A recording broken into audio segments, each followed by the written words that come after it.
Assalamualaikum warahmatullahi wabarakatuh. Salam sejahtera buat kita semua. Perkenalkan, nama saya Apoteker Al-Sahril Samsi, Sarjana Farmasi, Magister Sains. Saya berstatus sebagai salah satu dosen di Prodi Farmasi Universitas Muhammadiyah Palopo. Pada kesempatan ini saya ingin memaparkan salah satu mata kuliah yang saya ampu, yaitu farmakognosi. Mata kuliah farmakognosi merupakan mata kuliah wajib prodi yang terdiri dari 3 SKS dan berada pada semester ganjil. Pada mata kuliah ini memberikan kemampuan kepada mahasiswa untuk memahami pengetahuan tentang tumbuhan obat yang mempunyai aktivitas biologi yang meliputi pendahuluan tumbuhan untuk penanganan berbagai macam penyakit, tumbuhan beracun, serta dasar-dasar evaluasi mutu bahan obat. Adapun capaian pembelajaran lulusan dari mata kuliah ini, yaitu mahasiswa diharapkan mampu mengetahui tentang perkembangan bahan alam obat, penggunaan bahan alam dalam bidang farmasi, penggolongan bahan alam dan pengertiannya, serta mengidentifikasi asal tanaman, mengidentifikasi tanaman obat, serta konsep standarisasi simplisia. Salah satu kewajiban sebagai dosen yang telah saya terapkan di dalam Tridharma Perguruan Tinggi diantaranya di bidang pengajaran, di mana pada bidang ini sistem pembelajaran mengacu pada DIA, Delivery, Interaction, dan Assessment. Apa yang dimaksud dengan DIA? Yang pertama itu delivery. Delivery adalah suatu proses tentang bagaimana saya menyampaikan materi pembelajaran sehingga dapat diterima dengan baik oleh mahasiswa. Materi yang saya sajikan itu mengacu pada capaian pembelajaran lulusan dari mata kuliah ini. CPL menurunkan 9 CPMK, kemudian CPMK akan menurunkan 14 sub CPMK.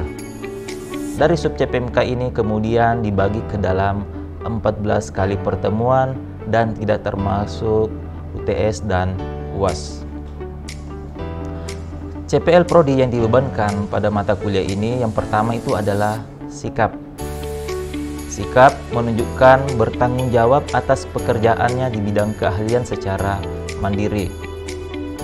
Kemudian keterampilan umum yang pertama yaitu mampu mengambil keputusan secara tepat dalam konteks penyelesaian masalah di bidang keahliannya yang berdasarkan hasil analisis informasi dan data. Kemudian keterampilan khusus yang pertama yaitu mampu menerapkan ilmu teknologi kefarmasian dalam perancangan, pembuatan, dan penjamin mutu sediaan obat. Kemudian keterampilan khusus yang kedua yaitu mampu memproduksi obat dari tanaman menjadi produk berupa kosmetik, jamu, dan obat herbal terstandar. Kemudian pengetahuan yang pertama yaitu mampu menguasai berbagai macam zat aktif, struktur kimia, indikasi, efek samping, dan interaksinya yang bersumber dari tanaman serta hewan, baik itu yang ada di darat maupun yang ada di laut yang dapat berfungsi sebagai obat, senyawa berkhasiat yang ada di dalamnya, dan efek farmakologinya. Kemudian capaian pembelajaran pada mata kuliah ini yang pertama yaitu mampu menguraikan tentang perkembangan bahan alam. Yang kedua, mampu mengidentifikasi aspek penggunaan bahan alam di dalam bidang farmasi. Yang ketiga, mengklasifikasikan penggolongan bahan alam dan pengertiannya. Yang keempat, mampu mengidentifikasi hasil tanaman. Yang kelima, mampu membuat klasifikasi, identifikasi tanaman obat. Yang keenam, mampu menerapkan konsep standarisasi simplisia. Yang ketujuh, mampu mengidentifikasi khasiat dan kandungan kimia dari tanaman obat. Yang kedelapan, mampu menganalisis bahan alam terutama tumbuhan yang digunakan untuk pengobatan atau untuk pemeliharaan kesehatan. Dan yang terakhir yang kesembilan yaitu mampu menerapkan penetapan kadar terhadap bahan alam. Adapun kajian untuk mata kuliah farmakognosi ini yaitu Yang pertama adalah karbohidrat, glikosida, dan tanin. Yang kedua yaitu alkaloid, steroid, dan resin. Yang ketiga minyak atsiri dan lipid. Yang keempat penggolongan, klasifikasi, contoh simplicia, tanaman asal, khasiat, dan kandungan simplicia. Yang kelima dasar penyiapan simplicia, ekstrak, dan produknya. Yang keenam yaitu standarisasi. Yang ketujuh deskripsi dan analisis identitas. Yang kedelapan bahan alam yang penting digunakan sebagai bahan obat berdasarkan khasiatnya. Yang kesembilan parameter kemurnian. Yang ke-10 parameter kandungan kimia atau golongan atau senyawa. Dan yang terakhir atau yang ke-11 yaitu kualitatif dan kuantitatif. Untuk mendukung kegiatan pengajaran di kelas, saya menggunakan berbagai literatur seperti yang Anda dapat lihat di sebelah saya. Dan sebagai referensi penunjang dapat berupa artikel, majalah yang berhubungan dengan farmakognosi yang terkait dengan materi yang saya bawakan.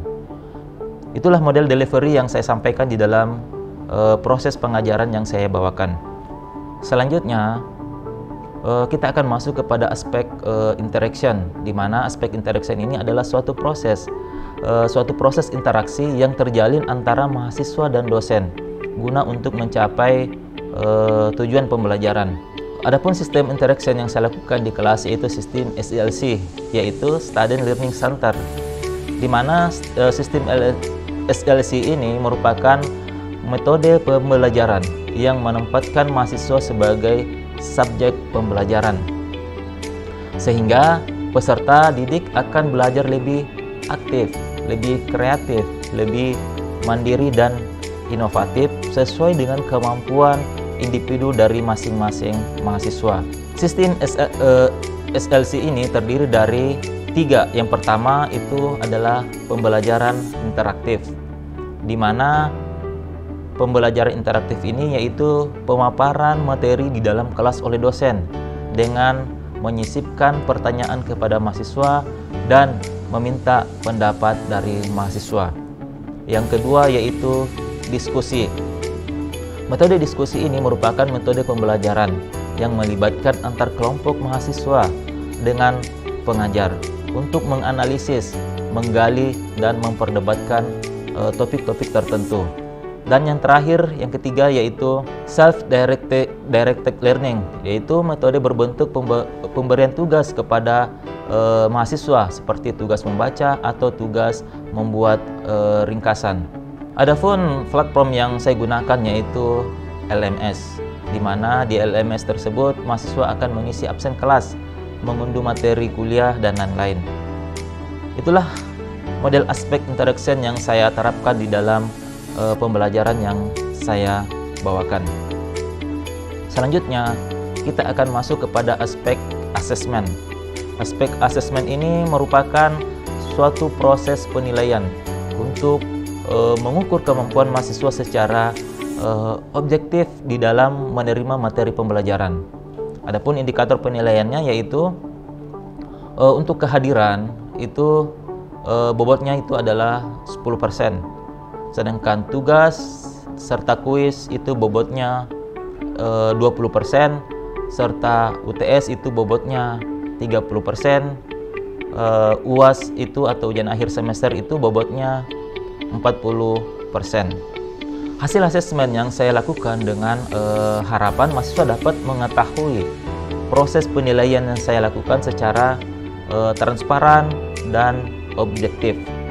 Demikian pemaparan 3 aspek yang saya terapkan di dalam proses pembelajaran ini, yang terdiri dari 3 aspek, yaitu aspek delivery, aspek interaction, dan aspek assessment.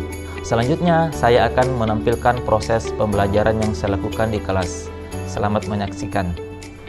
Assalamualaikum warahmatullahi wabarakatuh. Waalaikumsalam warahmatullahi wabarakatuh.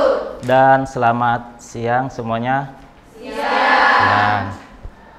Sebelum kita memulai perkuliahan, marilah kita berdoa dulu sesuai dengan agama dan keyakinan kita masing-masing. Doa dimulai, doa selesai.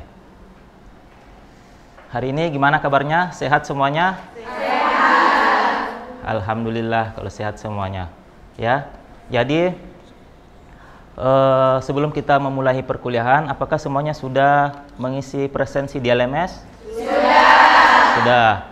Materinya juga sudah diunduh semuanya? Sudah. Nah, kalau sudah diunduh berarti saya rasa semuanya sudah membaca ya? Sudah. Oke. Hari ini kita masuk kepada pertemuan ke-9 dengan materinya itu adalah obat bahan alam. Di mana pada pertemuan terakhir kemarin, pada pertemuan ke-8 itu kita ujian tengah semester. Bagaimana menurut kalian? Puas enggak dengan semua jawabannya? Puas. Puas semuanya? Ini belakang? Puas. Karena puas semuanya juga semoga hasilnya juga atau nilainya juga ikut memuaskan ya. Amin. Oke, amin. Jadi hari ini kita masuk kepada pertemuan 9 dengan materinya itu adalah obat bahan alam. Pertanyaan saya, apa yang ada di benak kalian ketika mendengar obat bahan alam? Ada yang bisa? Oh ya, siapa nama tadi? Oh, Yuni Ariska.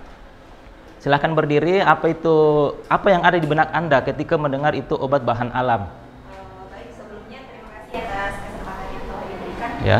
Jadi menurut pemahaman saya, obat bahan alam itu merupakan obat yang berasal dari alam dan digunakan masyarakat untuk pengobatan baik itu tradisional ataupun modern. Jadi obat-obat bahan alam itu seperti tumbuhan, hewan ataupun mineral. Oke, bagus sekali jawabannya. Beri dulu tepuk tangan ke temannya. Oke, jadi obat bahan alam itu adalah bahan obat atau obat jadi yang berasal dari alam. Baik itu dari hewan maupun dari mineral. Jadi semua baik itu bahan obat ataupun obat jadi yang berasal dari hewan, tanaman maupun dari mineral itu masuk ke dalam bahan obat bahan alam. Semuanya sudah paham? Paham? Ya, kita lanjut. Kemudian apa saja jenis obat bahan alam itu? Jadi menurut klaim penggunaan, menurut pembuktian khasiat dan klaim penggunaannya, obat bahan alam itu dibagi ke dalam 3. Ada yang disebut sebagai jamu, ada yang disebut sebagai obat terstandar, dan ada yang disebut sebagai fitofarmaka. Dari ketiga ini tentu memiliki perbedaan, ya. Ada yang sudah memahami apa itu jamu? Atau ada yang sering minum jamu? Biasa minum jamu? Biasa. Nah, karena sudah terbiasa minum jamu, kira-kira apa yang dimaksud itu dengan jamu? Karena sudah sering minum, toh? Ada yang bisa? Satu orang? Jamu adalah obat tradisional yang dibuat dari bahan atau ramuan dari tumbuhan, hewan maupun mineral, dan sediaan sarian atau campurannya secara turun-temurun. Secara turun-temurun. Bagus sekali. Oke, ada lagi yang ingin menambahkan? Jamu. Apa itu jamu?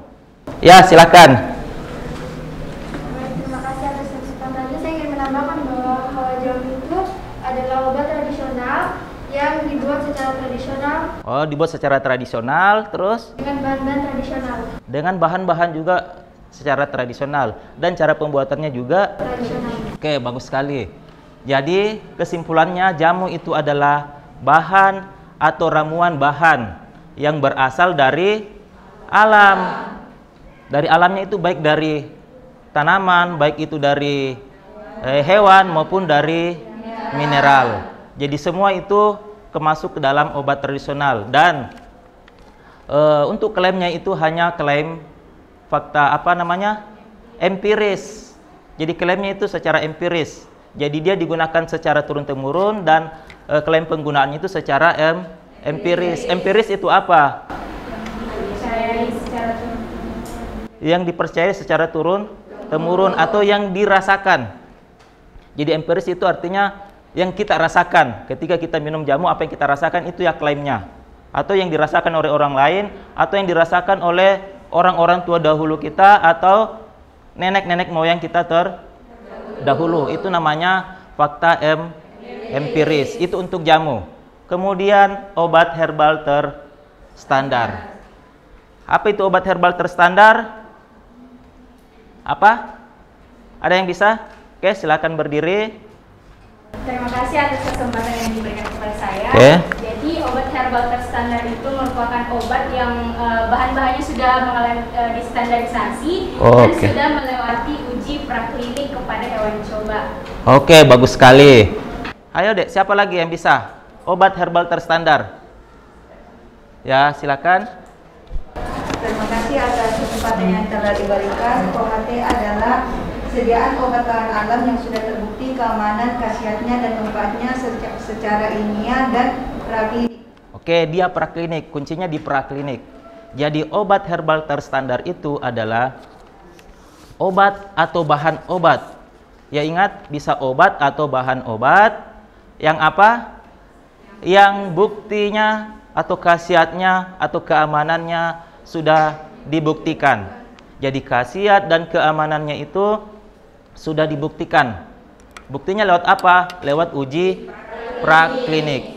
Jadi obat herbal terstandar itu adalah obat atau bahan obat yang berasal dari alam yang khasiatnya itu sudah dibuktikan kepada hewan bahwa benar-benar obat itu sudah aman dan sudah berkhasiat. Ya, paham sampai di sini? Paham. Oke.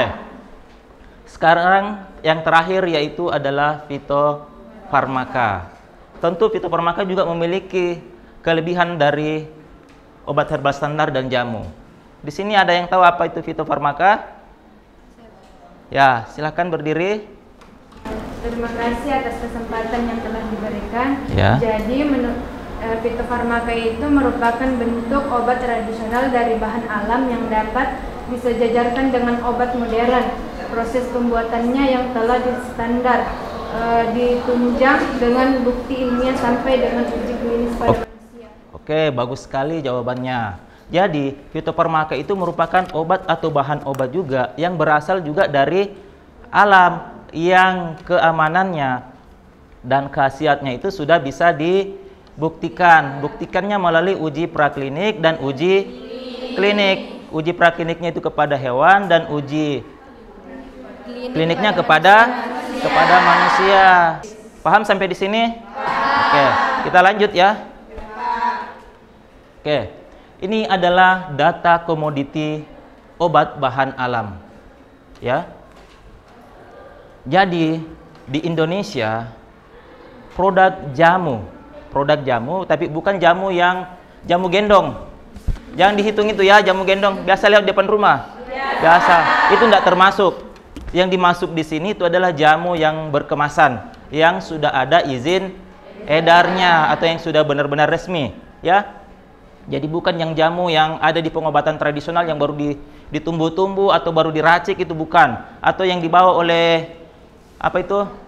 Mbak gendong itu bukan. Ya, itu tidak termasuk, ya.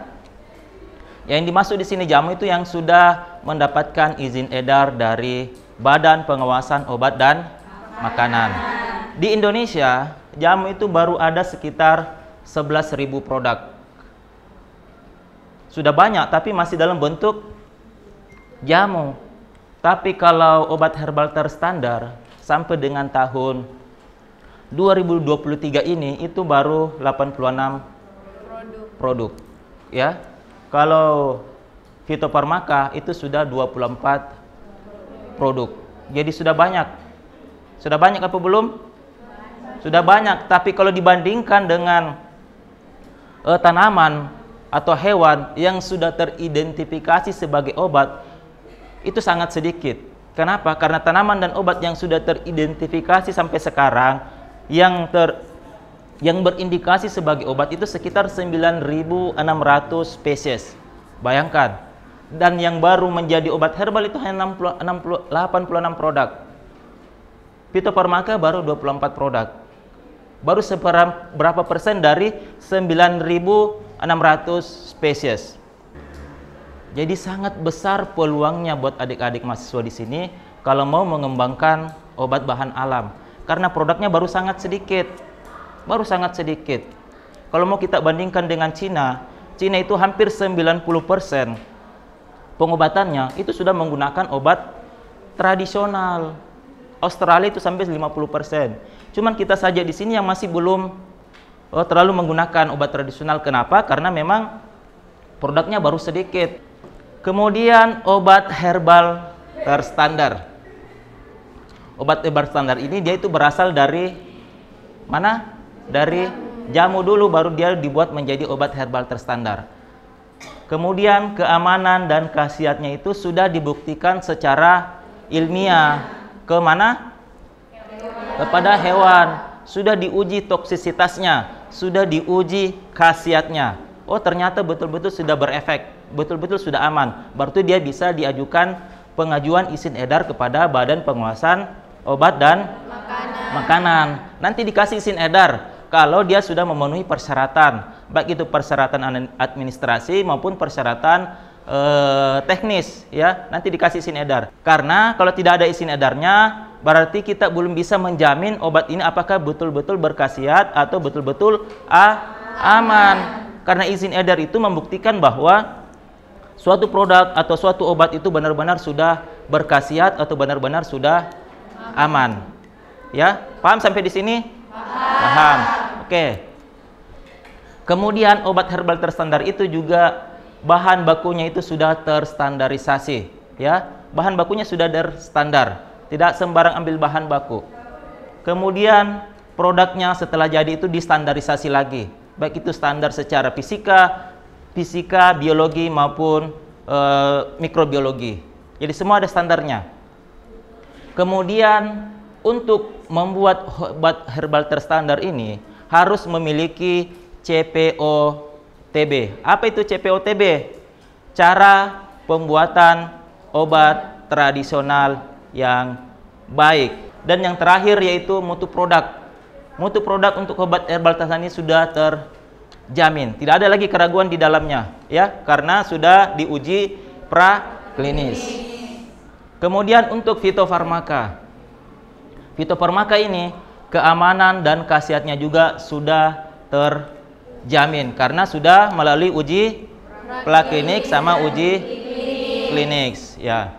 Kemudian bahan baku dan produknya juga sudah terstandar, sama tadi dengan obat herbal. Sama-sama. Cuman perbedaannya ada pada uji klinik. Uji klinik itu adalah uji kepada manusia, ya. Kenapa tidak lanjut ke fitofarmaka? Kenapa? Karena untuk uji klinik itu membutuhkan biaya yang besar. Makanya banyak perusahaan-perusahaan farmasi atau banyak pabrikan-pabrikan obat yang belum mau melakukan uji klinis. Karena kenapa? Karena bisa jadi uangnya nanti habis untuk melakukan uji klinik. Dan belum tentu uji klinik ini akan lulus. Jelas? Jelas. Oke, saya lanjut. Ini penjelasan detail tentang jamu. Tadi kalian sudah tahu bahwa jamu itu adalah bahan atau ramuan bahan yang berasal dari alam, yang secara turun-temurun telah digunakan oleh masyarakat kita atau nenek moyang kita terdahulu untuk digunakan sebagai obat, ya. Dan pengelolaannya masih dalam bentuk yang sederhana atau dalam bentuk yang tradisional. Dan biasanya jamu itu tersusun atas 5-10 macam tanaman. Jadi banyak dicampur-campur menjadi satu, ya. Kemudian bentuk jamu itu tidak memerlukan pembuktian ilmiah. Yang ada hanya pembuktian empiris. Yang penting ada orang yang bilang bahwa tanaman ini bisa mengobati penyakit ini, itu sudah dipercaya, Tidak perlu lagi ada pembuktian ilmiah, ya. Paham? Oke. Kemudian jamu yang telah digunakan secara turun-temurun atau selama berpuluh-puluh tahun ini itu telah dibuktikan keamanan dan manfaatnya secara langsung untuk tujuan kesehatan tertentu. Jadi sudah lama sekali ini sebenarnya ini jamu. Sudah zaman nenek moyang keberapa dulu yang sudah menggunakan, ya. Jadi sudah cukup lama, Paham? Oke. Ini adalah logo dari jamu. Jadi kalau kalian beli produk obat-obatan di di apotek atau di pasaran, kalian tinggal lihat logonya ini. Kalau logonya berbentuk ini berarti dia adalah jamu. Kemudian kita akan mengartikan secara lebih mendetail tentang logo dari jamu ini. Bentuk lingkaran. Ini kan bentuk lingkaran toh? Bentuk. Apa artinya dari bentuk lingkaran ini? Apa maknanya atau apa filosofinya? Artinya itu adalah melambangkan sebuah proses dan aman. Jadi ada proses dan aman. Itu artinya kalau lingkaran. Proses dan aman. Kemudian warna hijau dan kontras. Artinya perwujudan kekayaan sumber daya alam Indonesia atau keanekaragaman hayati. Sudah tahu tadi bahwa kita mempunyai keanekaragaman hayati yang cukup melimpah, banyak sekali, sampai 30.000 spesies. Bayangkan, banyak sekali. Kemudian ini stilisasi jari-jari itu melambangkan sebuah proses yang sederhana. Iya toh, jamu itu kan hanya diolah sesederhana mungkin. Pengelolaannya secara sederhana, secara tradisional. Itu melambangkan sebuah proses yang sederhana dan sebagai visualisasi proses di dalam pembuatan jamu yang sederhana tadi. Ya, jelas? Oke. Kemudian apa kriteria jamu? Ya. Kriteria jamu pertama itu harus aman. Yang kedua, klaim khasiatnya itu harus dibuktikan berdasarkan data empiris. Jadi harus ada dulu data empirisnya baru bisa diklaim sebagai jamu. Ingat itu ya. Jadi tidak boleh kalau tidak ada fakta empirisnya langsung tiba-tiba mau bikin obat dari tanaman A, tanaman B yang belum ada informasinya terkait dengan fakta empirisnya, itu tidak boleh ya. Takutnya menjadi racun nanti. Kemudian harus memenuhi persyaratan mutu yang berlaku. Ya, dan yang terakhir ini yang paling penting, kalau kalian mau membuat sediaan jamu, tidak boleh mengklaim penggunaannya itu misalnya obat ini, jamu ini bisa digunakan untuk menyembuhkan penyakit bla bla bla atau penyakit hipertensi atau penyakit kolesterol, itu tidak boleh. Tetapi harus menggunakan kata-kata misalnya secara tradisional digunakan untuk bla bla bla bla, begitu. Tidak boleh menggunakan bisa untuk mengobati penyakit ini, penyakit ini, penyakit ini, itu tidak boleh. Ya, jelas? Jelas. Paham sampai di sini? Oke. Sampai di sini ada yang mau ditanyakan? Ya, Pak? Assalamualaikum warahmatullahi wabarakatuh. Waalaikumsalam warahmatullahi wabarakatuh. Terima kasih kesempatan yang diberikan kepada saya untuk mengajukan pertanyaan. Oke. Pertanyaan saya yaitu, apa perbedaan obat herbal dan obat tradisional? Terima kasih. Oke, pertanyaannya bagus sekali. Beri aplaus dulu pada temannya. Jadi teman kalian itu menanyakan apa sih perbedaan dari obat herbal dengan obat tradisional? Ya, tentu memiliki perbedaan. Obat tradisional belum tentu obat herbal, tetapi obat herbal itu sudah pasti obat tradisional. Kalau obat tradisional belum tentu obat herbal, kenapa? Karena belum tentu dia dalam berbentuk fitofarmaka atau dalam bentuk yang obat herbal terstandar. Tapi kalau obat tradisional itu sudah sudah pasti dia kalau obat herbal terstandar itu sudah pasti kalau obat bahan alam itu sudah pasti obat tradisional karena ada jamu, di mana tadi jamu itu adalah obat yang masih dalam belum ada fakta empiris, belum ada pembuktian ilmiahnya, belum ada evidence base-nya, ya. Jadi masih dalam bentuk klaim fakta empiris. Paham sampai sini? Paham? Oke. Tidak ada lagi yang mau ditanyakan? Kalau tidak ada yang mau ditanyakan, pertemuan kita hari ini saya akhiri. Supaya nanti materinya tidak lupa, saya kasih tugas. Tugasnya itu adalah mereview atau membuat rangkuman perkuliahan kita pada hari ini. Jadi dibuat rangkumannya, kemudian nanti dikumpul pada saat kita lanjut ke pertemuan ke-10. Ya? Jelas? Jelas. Oke, kalau tidak ada lagi yang mau bertanya dan semua sudah paham, untuk pertemuan kita pada hari ini saya akhiri dengan ucapan alhamdulillahirabbil alamin. Assalamualaikum warahmatullahi wabarakatuh.